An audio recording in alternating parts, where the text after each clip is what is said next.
ಎಲ್ರಿಗೂ ನಮಸ್ಕಾರ. 25-ಡೇ transition period plan observation and assessment format for class 2 ಎರಡನೇ ತರಗತಿಯ ಟ್ರಾನ್ಸಿಷನ್ 25 ತಿಂಗಳ ಟ್ರಾನ್ಸಿಷನ್ ಅವಧಿಯ ಅಬ್ಸರ್ವೇಷನ್ ಮತ್ತು ಅಸೆಸ್ಮೆಂಟ್ ಫಾರ್ಮೆಟ್ ಇಲ್ಲಿ ಕೊಡಲಾಗಿದೆ. ಇದು ಸಬ್ಜೆಕ್ಟ್ ವೈಸ್ ಇದೆ. ಸೊ ಬನ್ನಿ ನೋಡೋಣ ಯಾವ ರೀತಿಯಾಗಿದೆ ಅಂತಕ್ಕಂಥದ್ದು ಮತ್ತು ಏನೆಲ್ಲ ಮಾಹಿತಿಯನ್ನು ಯಾವ ರೀತಿ ತುಂಬಬೇಕು ಅಂತಕ್ಕಂಥದ್ದನ್ನು ನೋಡೋಣ. ಸೊ ಫಸ್ಟು ಒಂದು ಬೇಸಿಕ್ ಇನ್ಫಾರ್ಮೇಷನ್ನು, ಸ್ಕೂಲ್ ನೇಮ್ ಬರೀಬೇಕು, ಟೀಚರ್ ನೇಮ್, ಈ ಸಬ್ಜೆಕ್ಟ್ ಯಾರು ತಗೊಳ್ತಾರೆ ಅವರು. ಇಲ್ಲಿ ಕ್ಲಾಸ್ ಅಂತ ಇದೆ, ಆಲ್ರೆಡಿ ಇಲ್ಲಿ ಕ್ಲಾಸ್ ಇರೋದ್ರಿಂದ ಇದನ್ನು ಬೇಕಿದ್ರೆ ನಾವು ಸ್ಟೂಡೆಂಟ್ ನೇಮ್ ಅಂತ ಹೇಳಿ ಚೇಂಜ್ ಮಾಡ್ಕೊಳ್ಬಹುದು. Next section, A section or B section, cluster name, block name, observation date ಯಾವತ್ತು ಅಂತ ಬರೀಬೇಕು. So as usual date is 30/6/2026. So ಮುಂದೆ ಬಂದರೆ ಸ್ಟೂಡೆಂಟ್ ಪಾರ್ಟಿಸಿಪೇಷನ್ ಯಾವ ಅಬ್ಸರ್ವೇಷನ್ ಚೆಕ್ ಲಿಸ್ಟ್ ಅಂತ ಕೂಡ ಕೊಟ್ಟಿದ್ದಾರೆ ಇಲ್ಲಿ. ಸೊ ಚೆಕ್ ಲಿಸ್ಟಲ್ಲಿ ADNS ಅಂತ ಇದೆ. ಸೊ ADNS ಏನು ಅನ್ನೋದನ್ನು ಇಲ್ಲಿ ಆಲ್ರೆಡಿ ನಮಗೆ ಕ್ಲಿಯರಾಗಿ ಮೆನ್ಷನ್ ಮಾಡಿದ್ದಾರೆ. A means achieved, performs the learning outcomes independently and confidently. ಮಗು ಸ್ವತಂತ್ರವಾಗಿ ಮತ್ತು ನಿಖರವಾಗಿ ಆ ಒಂದು ಆ ಲರ್ನಿಂಗ್ ಔಟ್ಕಮನ್ನು ರೀಚ್ ಆಗಿತ್ತು ಅಂದರೆ ಅಚೀವ್ಡ್ ಅಂತ. ಸೊ ಡೆವಲಪಿಂಗ್, ಡಿ ಅಂದರೆ developing, performs with some support or occasional errors. So ಬೇರೆಯವರ ಟೀಚರ್ ಸಪೋರ್ಟ್ ಆಗಿರ್ಬೋದು ಅಥವಾ ಪೀರ್ ಸಪೋರ್ಟ್ ಆಗಿರ್ಬೋದು, ಅದನ್ನು ತೊಗೊಂಡು ಆ ಮಗು ಆ ಒಂದು ಲರ್ನಿಂಗ್ ಔಟ್ಕಮ್ ಅಚೀವ್ ಮಾಡಿರ್ತಕ್ಕಂಥ ಆಗಿರ್ಬೋದು, ಅಥವಾ ಅಕೇಶ್ನಲ್ ಎರರ್ಸ್ ಅಲ್ಲಲ್ಲೇ ತಪ್ಪುಗಳನ್ನು ಮಾಡಿರ್ತಕ್ಕಂಥವ್ರಿಗೆ ಡೆವಲಪಿಂಗ್ ಅನ್ನೋ ಕಾಲಮಲ್ಲಿ ಟಿಕ್ ಹಾಕಬೇಕು. ಇನ್ನು ನೀಡ್ಸ್ ಸಪೋರ್ಟ್ ಅಂತಂದರೆ requires continuous guidance and practice. ಇವರಿಗೆ ತುಂಬ ಇನ್ನೂ ಕಂಟಿನ್ಯೂಸ್ ಗೈಡೆನ್ಸ್ ಬೇಕಾಗಿದೆ, ಪ್ರಾಕ್ಟೀಸ್ ಬೇಕಾಗಿದೆ ಅಂತಕ್ಕಂಥವ್ರಿಗೆ ಸೊ ಈ ಒಂದು ಕಾಲಮನ್ನು ಟಿಕ್ ಮಾಡಬೇಕಾಗುತ್ತೆ. ಸೊ ಬನ್ನಿ ಏನಿದೆ ಚೆಕ್ ಲಿಸ್ಟ್ ಒಂದು ಇಂಡಿಕೇಟರ್ಸ್ ಏನಿದೆ ಅಂತಕ್ಕಂಥದ್ದನ್ನು ನೋಡೋಣ. ಸೊ ಫಸ್ಟ್ ಒಂದು ಇಂಡಿಕೇಟರ್ ಬಂದು student participate actively in greeting and conversation activities. So ಅಲ್ಲಿ ಎ ಅಥವಾ ಡಿ ಅಥವಾ ನೀಡ್ ಸಪೋರ್ಟ್ ಯಾವ ಕಾಲಮು ಮಗುವಿಗೆ ಸಂಬಂಧಪಡುತ್ತೆ ಅಲ್ಲಿ ತುಂಬಬೇಕಾಗುತ್ತೆ. ಸೊ ಜಸ್ಟ್ ಇಂಡಿಕೇಟರ್ಸ್ನ ನಾನು ಎಕ್ಸ್ಪ್ಲೇನ್ ಮಾಡ್ತೀನಿ. Student participate actively in greeting and conversation activities. Greeting activities ಮತ್ತು ಕನ್ವರ್ಸೇಷನ್ ಆ್ಯಕ್ಟಿವಿಟೀಸ್ ಅಂತಕ್ಕಂಥದ್ದನ್ನು ಮಾಡಿಸಿದ್ವಲ್ಲ, ಅಲ್ಲಿ ಮಗು ಯಾವ ರೀತಿಯಾಗಿ ಪಾರ್ಟಿಸಿಪೇಟ್ ಮಾಡ್ತು ಅನ್ನೋದನ್ನು ಬರೀಬೇಕು. ಸೆಕೆಂಡ್ ಒನ್ ಇಂಡಿಕೇಟರ್ ಏನು ಅಂದರೆ student listen when others are speaking. ಬೇರೆಯವ್ರು ಮಾತಾಡಬೇಕಾದಾಗ ಸರಿಯಾಗಿ ಕೇಳಿಸ್ಕೊಳ್ತಾ ಇತ್ತಾ ಇಲ್ವಾ. So next third one student wait for their turn to speak. ತನ್ನ ಒಂದು ಟರ್ನ್ ಬರೋವರೆಗೂ ಮಾತಾಡಿ ಟರ್ನ್ ಬಂದ ಮೇಲೆ ಮಾತಾಡ್ತಾ ಇತ್ತಾ ಅಂತಕ್ಕಂಥದ್ದು. Student use the newly learned vocabulary in speaking. ಒಂದು ಹೊಸ ಪದವನ್ನು ಕಲಿತಾಗ ಅದನ್ನು ತಾನು ಮಾತನಾಡುವಾಗ ಬಳಸ್ತಾ ಇತ್ತಾ ಇಲ್ವಾ ಅಂತಕ್ಕಂಥದ್ದು. ಇದು student identify and reproduce syllabic sounds correctly. So ಒಂದು ವರ್ಡನ್ನು ಸಿಲಬಿಕ್ ಆ್ಯಕ್ಟಿವಿಟೀಸ್ ಇತ್ತಲ್ಲ, ಆ ಸಿಲಬಿಕ್ ಆ್ಯಕ್ಟಿವಿಟೀಸಲ್ಲಿ ಒಂದು ವರ್ಡಲ್ಲಿ ಇರ್ತಕ್ಕಂಥ ಸಿಲಬಿಕ್ಸ್ ಎಷ್ಟಿದೆ, ಸೊ ಆ ಸಿಲಬಿಕ್ಸ್ ಪ್ರಕಾರನೇ ವರ್ಡನ್ನು ಹೇಳ್ತಾ ಇತ್ತಾ ಅನ್ನೋದನ್ನು ಇಲ್ಲಿ ಬರೀಬೇಕು. Student participate confidently in rhymes and recitation.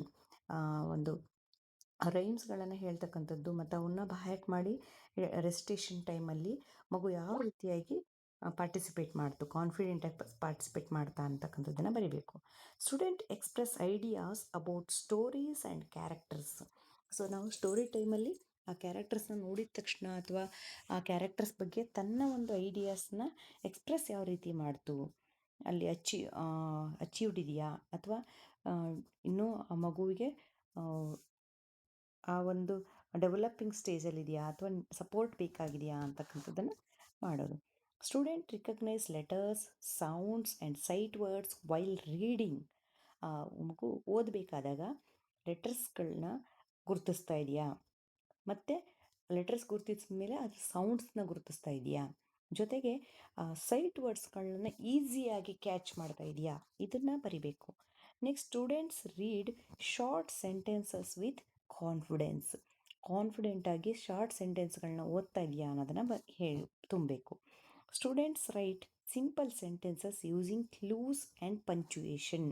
So ಸಣ್ಣ ಸಣ್ಣ ವಾಕ್ಯಗಳನ್ನು ಮಗು ಕ್ಲೂ ಮೂಲಕ, ಅಲ್ಲಿ ಒಂದು ಚಿತ್ರವನ್ನು ಕೊಟ್ಟಿರ್ಬೋದು, ಆ ಚಿತ್ರ ನೋಡಿ ಒಂದು ಸೆಂಟೆನ್ಸ್ನ ಬರಿ ಅಂತಕ್ಕಂಥದ್ದು ವರ್ಕ್ಶೀಟ್ಸ್ ಇತ್ತಲ್ಲ, ಸೊ ಅಲ್ಲಿ ಯಾವ ರೀತಿಯಾಗಿ ಮಗು ಪಾರ್ಟಿಸಿಪೇಟ್ ಮಾಡ್ತು ಅನ್ನೋದನ್ನು ಬರೀಬೇಕು. Students show interest and enjoyment in activities. ನಾವು ಆ್ಯಕ್ಟಿವಿಟೀಸ್ ಮಾಡಿಸ್ಬೇಕಾದಾಗ ಯಾವ ರೀತಿಯ ಮಗು ಇಂಟ್ರೆಸ್ಟಿಂದ ಇತ್ತಾ, ಎಂಜಾಯ್ ಮಾಡ್ತಾ ಇತ್ತಾ ಅನ್ನೋದನ್ನು ಬರೀಬೇಕಾಗುತ್ತೆ. Students interact positively with peers during group activities ಮಾಡಬೇಕಂದಾಗ ಮಗು ಯಾವ ರೀತಿಯಾಗಿ ಪಾರ್ಟಿಸಿಪೇಟ್ ಮಾಡ್ತು ಅನ್ನೋದನ್ನು ಇಲ್ಲಿ ತೋರಿಸ್ಬೇಕು. ಅದು ಅಚೀವ್ಡಾ ಅಥವಾ ಡೆವಲಪಿಂಗ್ ಸ್ಟೇಜಲ್ಲಿದೆಯಾ ಅಥವಾ ಇನ್ನೂ ಅವರಿಗೆ ಸಪೋರ್ಟ್ ಬೇಕಾಗಿದೆಯಾ ಅನ್ನೋದನ್ನು ಟಿಕ್ ಮಾಡಬೇಕು. ಇದಿಷ್ಟು ಇಂಗ್ಲೀಷ್ ಸಬ್ಜೆಕ್ಟಿಗೆ ಸಂಬಂಧಪಟ್ಟಂತಹ ಜನರಲ್ ಆಗಿರ್ತಕ್ಕಂತಹ ಒಂದು ಅಬ್ಸರ್ವೇಷನ್ ಚೆಕ್ ಲಿಸ್ಟ್ ಇದೆ. ಇನ್ನು ಬಂದು English informal assessment rubric English ಅಂತ. ಸೊ ಇಂಗ್ಲೀಷ್ಗೆ ಸಂಬಂಧಪಟ್ಟಂತಹ ಏನೇನು ಲರ್ನಿಂಗ್ ಔಟ್ಕಮ್ಸ್ ಇತ್ತು ಬನ್ನಿ ನೋಡೋಣ. So first one learning outcome participates in simple role plays using appropriate words, phrases and sentences ಅಂತ ಇದೆ. ಸೊ ಸಿಂಪಲ್ ರೋಲ್ ಪ್ಲೇಸ್ಗಳನ್ನು ಡಾಕ್ಟರ್ ಪೇಷಂಟ್ ಆಗಿರ್ಬೋದು, ಟೀಚರ್ ಸ್ಟೂಡೆಂಟ್ ಆಗಿರ್ಬೋದು, ಫಾದರ್ ಆ್ಯಂಡ್ ಸನ್ ಆಗಿರ್ಬೋದು, ಅಥವಾ father daughter, mother son, mother daughter with grandfather, ಈ ಥರ ಚಿಕ್ಕ ಚಿಕ್ಕ ರೋಲ್ ಪ್ಲೇಸ್ನಲ್ಲಿ ಅಪ್ರಾಪ್ರಿಯೇಟ್ ಆಗಿರೋ ವರ್ಡ್ಗಳನ್ನು, ಫ್ರೇಸ್ಗಳನ್ನು, ಸೆಂಟೆನ್ಸ್ಗಳನ್ನು ಯೂಸ್ ಮಾಡ್ತಾ ಇತ್ತಾ ಅಂತಕ್ಕಂಥದ್ದನ್ನು ಬರಿಬೇಕು. ಸೊ ಇಲ್ಲಿ ಬಂದರೆ ನಮಗೆ ಎ ಮತ್ತು ಬಿ ಅಂತಕ್ಕಂತಹ ಎರಡು ಒಂದು ಇದನ್ನು ರೂಬ್ರಿಕ್ಸ್ನ ಕೊಟ್ಟಿದ್ದಾರೆ. ಸೊ ಎ ಮೀನ್ಸ್ ಇಲ್ಲೇ ಹೇಳ್ದಂಗೆ ಇಂಗ್ಲೀಷಲ್ಲಿ ಇಂಗ್ಲೀಷ್ ವರ್ಡ್ಸ್ಗಳನ್ನು ಯೂಸ್ ಮಾಡಿದರೆ ಎ ಅಂತ. ಇನ್ನು ಬೇರೆ ಮದರ್ ಟಂಗಲ್ಲೇ ಆನ್ಸರ್ ಮಾಡ್ತಾ ಇತ್ತು ಮಗು ಅಥವಾ ಸರಿಯಾಗಿ ಇಂಗ್ಲೀಷ್ ಪದಗಳನ್ನು ಬಳಸ್ತಾ ಇರಲಿಲ್ಲ ಅಂದರೆ ಬಿ ಅಂತ ತುಂಬಬೇಕಾಗುತ್ತೆ. ಇನ್ನು engages in conversation with peers and teachers using simple English expressions. ಕನ್ವರ್ಸೇಷನಲ್ಲಿ ವಿತ್ ಸಿಂಪಲ್ ಇಂಗ್ಲೀಷ್ ಎಕ್ಸ್ಪ್ರೆಷನ್ಸ್ನ ಯೂಸ್ ಮಾಡಿ ಮಗು ಪೀರ್ಸ್ ಜೊತೆಗೆ, ಟೀಚರ್ಸ್ ಜೊತೆಗೆ ಎಂಗೇಜ್ ಆಗ್ತಾ ಇಲ್ವಾ ಅನ್ನೋದು. ಥರ್ಡ್ ಬಂದು listens attentively to others and responds appropriately when the turn arrives. ಮಗು ಬೇರೆಯವರು ಹೇಳೋದನ್ನು ಕೇಳಿಸ್ಕೊಳ್ಳುತ್ತೆ ಮತ್ತು ತನ್ನ ಟರ್ನ್ ಬಂದಾಗ ತನ್ನ ಪ್ರತಿಕ್ರಿಯೆಯನ್ನು ಸರಿಯಾದ ರೀತಿಯಲ್ಲಿ ಮಾಡುತ್ತೆ ಅಂತಕ್ಕಂಥದ್ದು. ನೆಕ್ಸ್ಟ್ ಫೋರ್ತ್ ಒನ್ ಬಂದು uses newly learned vocabulary meaningfully in oral communication. ಹೊಸ ಪದವನ್ನು ಕಲಿತದ್ದನ್ನು ತನ್ನ ಓರಲ್ ಕಮ್ಯುನಿಕೇಷನ್ ಟೈಮಲ್ಲಿ ಯೂಸ್ ಮಾಡ್ತದೆ. Next uses sight words correctly in speaking and writing activities. Sight ವರ್ಡ್ಸ್ಗಳನ್ನು ಬಳಸ್ತಕ್ಕಂಥದ್ದು. Next identifies and pronounces syllabic sounds of familiar and new words accurately. Already familiar ಅಂದರೆ ತನಗೆ ಗೊತ್ತಿರ್ತಕ್ಕಂತಹ ಪದಗಳ ಸಿಲಾಬಿಕ್ಸ್ಗಳನ್ನು ಹೇಳ್ತಕ್ಕಂಥದ್ದು, ಸಿಲಾಬಿಕ್ ಸೌಂಡ್ಸ್ನ ಹೇಳ್ತಕ್ಕಂಥದ್ದು, ಮತ್ತು ಹೊಸ ಪದಗಳ ಸಿಲಾಬಿಕ್ಸ್ಗಳನ್ನು ಟ್ರೈ ಮಾಡ್ತಕ್ಕಂಥದ್ದು. ಐಡೆಂಟಿಫೈ ಮಾಡುತ್ತೆ ಮತ್ತು ಪ್ರನೌನ್ಸ್ ಮಾಡುತ್ತೆ. ಅದು ಚೆನ್ನಾಗಿ ಮಾಡುತ್ತೆ ಎ, ಇಲ್ಲ ಅಂದರೆ B. Mimics and reproduce syllabic sounds of new words correctly. ಹೊಸ ಪದಗಳ ಸಿಲಾಬಿಕ್ಸ್ಗಳನ್ನು ಮಿಮಿಕ್ ಮಾಡ್ತಕ್ಕಂಥದ್ದು, ರೆಪ್ರೊಡ್ಯೂಸ್ ಮಾಡ್ತಕ್ಕಂಥದ್ದು. Next expresses opinions and understanding about stories and characters orally ಅಂತ ಹೇಳಿದ್ದಾರೆ.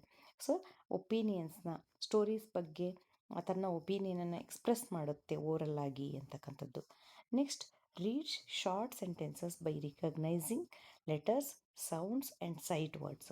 ಸೊ ಅಕ್ಷರಗಳನ್ನು ನೋಡಿಕೊಂಡು ಅಥವಾ ಸೌಂಡ್ಸ್ಗಳ ಮೂಲಕ ಮತ್ತು ಸೈಟ್ ವರ್ಡ್ಸ್ಗಳ ಮೂಲಕ ಶಾರ್ಟ್ ಸೆಂಟೆನ್ಸ್ನ ಮಗು ರೆಕಗ್ನೈಸ್ ಮಾಡುತ್ತಾ. ಸೊ ಅದು ಚೆನ್ನಾಗಿ ಮಾಡ್ತಾಯಿದ್ರೆ ಎ, ಇಲ್ಲಾಂದರೆ B. Rights 3 to 4 sentences or short paragraph using clues and punctuation. So ಸಣ್ಣ ಒಂದು 3-4 ಸೆಂಟೆನ್ಸ್ಗಳ ಒಂದು ವಾಕ್ಯಗಳನ್ನು ಬರೀತದ ಅಂತಕ್ಕಂಥದ್ದನ್ನು ಹೇಳಬೇಕು. ಇದು ಒಂದು ಲಾಸ್ಟ್ ಡೇದೇನೇ ಆ್ಯಕ್ಟಿವಿಟಿ ಇದೆ. ಇಲ್ಲಿ ಒಂದು ನಿಮ್ಗೆ ಇಷ್ಟವಾಗಿರ್ತಕ್ಕಂಥ ಒಂದು ವೆಜಿಟೇಬಲ್ ಅಥವಾ ಫ್ರೂಟ್ನ ಬಿಡಿಸ್ರಿ, ಅದ್ರ ಬಗ್ಗೆ ನೀವು ಒಂದು 3-4 ಸೆಂಟೆನ್ಸ್ನ ಬರೀರಿ ಅಂತ ಹೇಳ್ತಾರೆ. ಸೊ ಇದಿಷ್ಟು ಇಂಗ್ಲೀಷ್ ಸಬ್ಜೆಕ್ಟ್ಗೆ ಸಂಬಂಧಪಟ್ಟಂತಹ ರೂಬ್ರಿಕ್ಸು. ಇನ್ನು ಕನ್ನಡದಲ್ಲಿ ಬಂದರೆ ಆಲಿಸಿದ ಹಾಡು, ಪದ್ಯ ಅಥವಾ ಕಥೆಯಲ್ಲಿ ತಮಗೆ ಇಷ್ಟವಾದ ಅಂಶವನ್ನು ಸರಳ ಪದಗಳಲ್ಲಿ ಹೇಳುತ್ತಾರೆ. ಪದ್ಯ, ಹಾಡು, ಕಥೆಗಳನ್ನು ಹೇಳಿದಾಗ ತನಗೇನು ಇಷ್ಟ ಅದನ್ನು ಪದಗಳಲ್ಲಿ ಹೇಳುವುದು, ಅದು ಎ ಅಥವಾ ಬಿಯನ್ನು ಟಿಕ್ ಮಾಡಬೇಕು. ಇನ್ನು ಪರಿಚಿತ ಕಥೆ, ಘಟನೆ ಅಥವಾ ಚಿತ್ರ ಸನ್ನಿವೇಶಗಳನ್ನು ಕೇಳಿ ತಮ್ಮದೇ ಮಾತುಗಳಲ್ಲಿ ವಿವರಿಸುತ್ತಾರೆ. ತಮಗೆ ಗೊತ್ತಿರುವ ಕಥೆಯನ್ನು ಅಥವಾ ಘಟನೆ ಅಥವಾ ಚಿತ್ರ ಸನ್ನಿವೇಶಗಳನ್ನು ಕೇಳಿಸ್ಕೊಂಡು ತಮ್ಮ ಮಾತುಗಳಲ್ಲಿ ವಿವರಣೆ ನೀಡತಕ್ಕಂಥದ್ದು. ಇನ್ನು ಕೇಳಿದ ಪ್ರಶ್ನೆಗಳಿಗೆ ಸಂಬಂಧಿಸಿದ ಸರಳ ಉತ್ತರಗಳನ್ನು ನೀಡುತ್ತಾರೆ. ಇಲ್ಲಿ ಪೂರ್ಣ ವಾಕ್ಯಗಳಲ್ಲಿ ಉತ್ತರಗಳನ್ನು ನೀಡ್ತಕ್ಕಂಥದ್ದು. ಮುದ್ರಿತ ಸಾಮಗ್ರಿಗಳಲ್ಲಿರುವ ಚಿತ್ರ, ಅಕ್ಷರ, ಪದ ಮತ್ತು ವಾಕ್ಯಗಳನ್ನು ಗುರುತಿಸುತ್ತಾರೆ. ಮುದ್ರಿತ ಸಾಮಗ್ರಿಗಳು ಅಂತಂದರೆ ಇಲ್ಲಿ ಏನು ಬೇಕಾದರೂ ಯೂಸ್ ಮಾಡಿರ್ಬೋದು. ನಾವು ನ್ಯೂಸ್ ಪೇಪರ್ ಆಗಿರ್ಬೋದು, ಪಾಂಪ್ಲೆಟ್ಸ್ಗಳಾಗಿರ್ಬೋದು, ಅಥವಾ ರ್ಯಾಪರ್ಸ್ಗಳಾಗಿರ್ಬೋದು, ಅಥವಾ ಪುಸ್ತಕಗಳಾಗಿರ್ಬೋದು, ಚಿತ್ರಗಳನ್ನಾಗಿರ್ಬೋದು, ಅಲ್ಲಿರುವ ಅಕ್ಷರಗಳನ್ನು, ಚಿತ್ರಗಳನ್ನು, ಪದಗಳನ್ನು ಮತ್ತು ವಾಕ್ಯಗಳನ್ನು ಗುರುತಿಸ್ತಾರೆ ಅಂತಕ್ಕಂಥದ್ದು. ಇದರಲ್ಲಿ ನೆಕ್ಸ್ಟ್ ಚಿತ್ರಗಳನ್ನು ನೋಡಿ ಸಂಬಂಧಿತ ಪದಗಳನ್ನು ಗುರುತಿಸಿ ಓದುತ್ತಾರೆ. ಅಂದರೆ ಚಿತ್ರಗಳನ್ನು ನೋಡಿ ಅದಕ್ಕೇನು ಸಂಬಂಧಪಟ್ಟಂಥ ಪದವನ್ನು ಗುರುತಿಸ್ತಕ್ಕಂಥದ್ದು. ಅಕ್ಷರ, ಗುಣಿತಾಕ್ಷರ, ಒತ್ತಕ್ಷರಗಳ ಆಕಾರ ಮತ್ತು ಧ್ವನಿಯನ್ನು ಗುರುತಿಸುತ್ತಾರೆ. ನೆಕ್ಸ್ಟ್ 7ನೇದು ಬಂದರೆ ಅಕ್ಷರ, ಗುಣಿತಾಕ್ಷರ, ಒತ್ತಕ್ಷರಗಳನ್ನು ಸರಿಯಾಗಿ ಓದುತ್ತಾರೆ ಮತ್ತು ಬರೆಯುತ್ತಾರೆ. ಡಿಕ್ಟೇಷನ್ ಇತ್ತಲ್ಲ, ಉಕ್ತ ಲೇಖನಗಳು, ಆ ಒಂದು ಆ್ಯಕ್ಟಿವಿಟಿ. 3 ಅಥವಾ 4 ಅಕ್ಷರಗಳ ಸರಳ ಪದಗಳನ್ನು ಅರ್ಥೈಸಿಕೊಂಡು ಓದುತ್ತಾರೆ. ಅಂದರೆ ಆ ಪದವನ್ನು ಓದಿದ ನಂತರ ಅದ್ರ ಏನು ಅರ್ಥ ಬರ್ಬೋದು ಅಂತಕ್ಕಂಥದ್ದನ್ನು ಓದ್ತಾರೆ ಅನ್ನೋದು.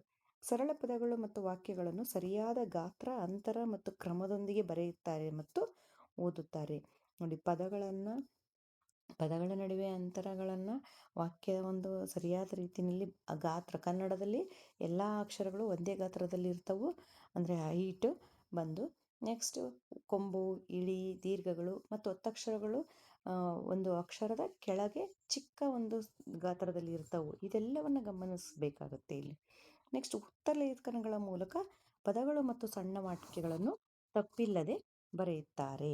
ಡಿಕ್ಟೇಷನ್ ಕೊಟ್ಟಾಗ ಪದಗಳನ್ನು ಅಥವಾ ಸಣ್ಣ ವಾಕ್ಯಗಳನ್ನು ತಪ್ಪಿಲ್ಲದೆ ಬರೆಯುತ್ತಾರೆ. ಸೊ ಇಲ್ಲಿ ಮಗುವಿನ ಒಂದು ಅಚೀವ್ಮೆಂಟನ್ನು ಯಾವ ರೀತಿ ಮಾಡ್ತಾ ಇತ್ತು ಅಂತಕ್ಕಂಥದ್ದನ್ನು ನೋಡಿಕೊಂಡು ನಾವಿಲ್ಲಿ ಎ ಅಥವಾ ಬಿ ಅನ್ನೋದನ್ನು ಕಾಲಮನ್ನು ತುಂಬಬೇಕಾಗುತ್ತೆ. ಇನ್ನು ಮ್ಯಾಥಮೆಟಿಕ್ಸಲ್ಲಿ ಬಂದರೆ reads and writes numbers up to 99 and identifies place value ones tens. 99ರವರೆಗೆ ಸಂಖ್ಯೆಗಳನ್ನು ಓದುತ್ತಾರೆ, ಬರೆಯುತ್ತಾರೆ ಮತ್ತು ಸ್ಥಾನ ಬೆಲೆಯನ್ನು ಗುರುತಿಸ್ತಾರೆ. 2ನೇದು ಬಂದು compares and arranges numbers up to 99 in ascending and descending order. 90ರವರೆಗೆ ಸಂಖ್ಯೆಗಳನ್ನು ಹೋಲಿಸೋದು, ಚಿಕ್ಕದು ದೊಡ್ಡದು ಹೋಲಿಸ್ತಕ್ಕಂಥದ್ದು, ಸಮ. ಇನ್ನು ಆರೋಹಣ ಅವರೋಹಣದಲ್ಲಿ ಜೋಡಿಸ್ತಕ್ಕಂಥದ್ದು. Next solves additions of 2 digit numbers within 20. 20ರ ಒಳಗಿನ 2 ಅಂಕಿಯ ಸಂಖ್ಯೆಗಳ ಸಂಕಲನವನ್ನು ಮಾಡ್ತಕ್ಕಂಥದ್ದು. Solve simple subtraction problem using 2 digit numbers. 2 ಅಂಕಿ ಸಂಖ್ಯೆಗಳ ಸರಳ ವ್ಯವಕಲನ, ಇದು ಕೂಡ 20ರವರೆಗೆ ಇರುತ್ತೆ. Understand and uses the meaning of how many times in simple situation. ಎಷ್ಟು ಬಾರಿ ಎಂಬುದರ ಅರ್ಥವನ್ನು ತಿಳಿದುಕೊಂಡು ಬಳಸುತ್ತಾರೆ. ಇದು ಗುಣಾಕಾರಕ್ಕೆ ಸಂಬಂಧಪಟ್ಟಂಥ ಚಟುವಟಿಕೆಗಳು. ಇನ್ನು 6ನೇದು ಬಂದು identifies and describes basic geometrical shapes. ಮೂಲಭೂತ ರೇಖಾಗಣಿತೀಯ ಆಕಾರಗಳನ್ನು ಗುರುತಿಸಿ ವಿವರಿಸುತ್ತಾರೆ. ಚೌಕ, ಆಯತ, ವೃತ್ತ, ತ್ರಿಭುಜ ಇವುಗಳನ್ನು ಗುರುತಿಸಿ ಅದರ ವಿವರಣೆಯನ್ನು ನೀಡ್ತಾರೆ. ಚೌಕ ಅಂದರೆ 4 ಬಾಹುಗಳು ಸಮನಾಗಿರ್ತವೆ, ಶೃಂಗಗಳು ಎಷ್ಟು ಅಂತಕ್ಕಂಥದ್ದನ್ನು. ಆಯತ ಅಂದರೆ ಹೀಗಿರುತ್ತೆ, ತ್ರಿಭುಜ ಅಂದರೆ ಹೀಗಿರುತ್ತೆ, ವೃತ್ತ ಅಂದರೆ ಹೀಗಿರುತ್ತೆ ಮತ್ತು ಅದಕ್ಕೆ ಉದಾಹರಣೆಗಳನ್ನು ನೀಡ್ತಕ್ಕಂಥದ್ದು. ಇನ್ನು 7th ಒನ್ ಬಂದು ಮೆಜರ್ಸ್ ಅಬ್ಜೆಕ್ಟ್ಸ್ ಯೂಸಿಂಗ್ ನಾನ್ ಸ್ಟ್ಯಾಂಡರ್ಡ್ ಯೂನಿಟ್ಸ್. ಪ್ರಮಾಣಿತವಲ್ಲದ ಮಾನಕಗಳಿಂದ ವಸ್ತುಗಳನ್ನು ಅಳೆಯುತ್ತಾರೆ. ಈ ಎಲ್ಲ ಚಟುವಟಿಕೆಗಳು ಟ್ರಾನ್ಸಿಷನ್ ಪೀರಿಯಡಲ್ಲಿ ಬಂದಿತ್ತು. ಈ ಹ್ಯಾಂಡ್ ಸ್ಪ್ಯಾನ್ ಮತ್ತು ಫಿಂಗರ್ಸ್ಗಳನ್ನು ಮತ್ತು ಫೂಟ್ ಸ್ಪ್ಯಾನ್ಗಳನ್ನು.